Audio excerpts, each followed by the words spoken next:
Hello' student, নিশ্চয় তোমালোকে গম পাইছা যে এইবাৰৰ এইচএছ স্কুটিৰ কাট অফ বহুত হাই কৰিলে। এইবাৰৰ পৰা এইচএছ স্কুটি পাবলৈ হ'লে ল'ৰা আৰু ছোৱালী উভয়ে 80% বা তাতকৈ বেছি নম্বৰ পাব লাগিব। যিহেতু এইবাৰৰ পৰা এইচএছ স্কুটি পাবলৈ হ'লে ল'ৰা আৰু ছোৱালী উভয়ে 80% নম্বৰ লাগিব। তো এইচএছ ৰিজাল্ট ঘোষণা কৰাৰ পিছৰে পৰা বহুত ছাত্ৰ-ছাত্ৰীয়ে মোক কমেণ্টছত সুধি আছে যে 79% পোৱা ছাত্ৰ-ছাত্ৰীসকলক স্কুটি প্ৰদান কৰিবনে নাই। কিয়নো এইবাৰ এইচএছত বহুত ছাত্ৰ-ছাত্ৰীয়ে 79, 78 আনকি 79.5 পোৱা বহুত ছাত্ৰ-ছাত্ৰী আছে। তো সেই ছাত্ৰ-ছাত্ৰীসকলে জানিব বিচাৰিছে যে এই অলপ মাৰ্কছৰ কাৰণে স্কুটি প্ৰদান কৰিবনে নাই। কিয়নো এইবাৰ দেখোন এইচএছত 2-3 মাৰ্কছৰ কাৰণে বহুত ছাত্ৰ-ছাত্ৰীয়ে 80% পোৱা নাই। যিহেতু এইবাৰৰ পৰা 80%ত স্কুটি প্ৰদান কৰিব, সেইকাৰণে ছাত্ৰ-ছাত্ৰীসকলে সুধি আছে যে 2-3 মাৰ্কছৰ কাৰণে 79% পাইছে, কোনোবাই 79.5 পাইছে, তো 2-3 মাৰ্কছৰ কাৰণে 80% পোৱা নাই, সেইসকলক স্কুটি প্ৰদান কৰিব নেকি? তো আজিৰ ভিডিঅ'টোৰ জৰিয়তে মই তোমালোকক জনাই দিম যে অলপ মাৰ্কছৰ কাৰণে ছাত্ৰ-ছাত্ৰীসকলক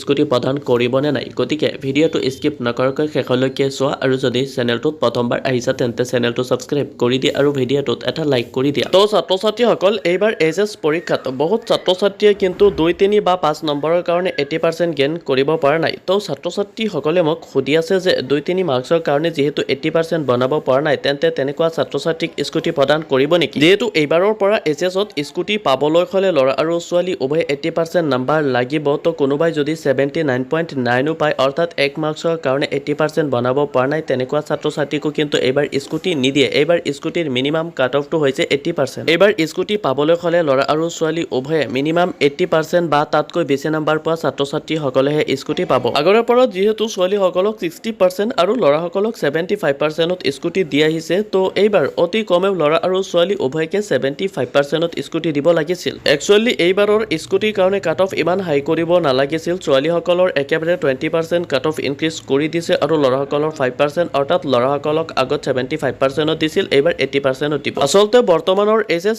স্কুটিৰ যোনটো কাট অফ দিছে, সেইটো কিন্তু মোৰ মতে নিয়মটো ভাল হোৱা নাই। তোমালোকৰ মতে কেনেকুৱা হৈছে কমেণ্টত জনাই দিয়া।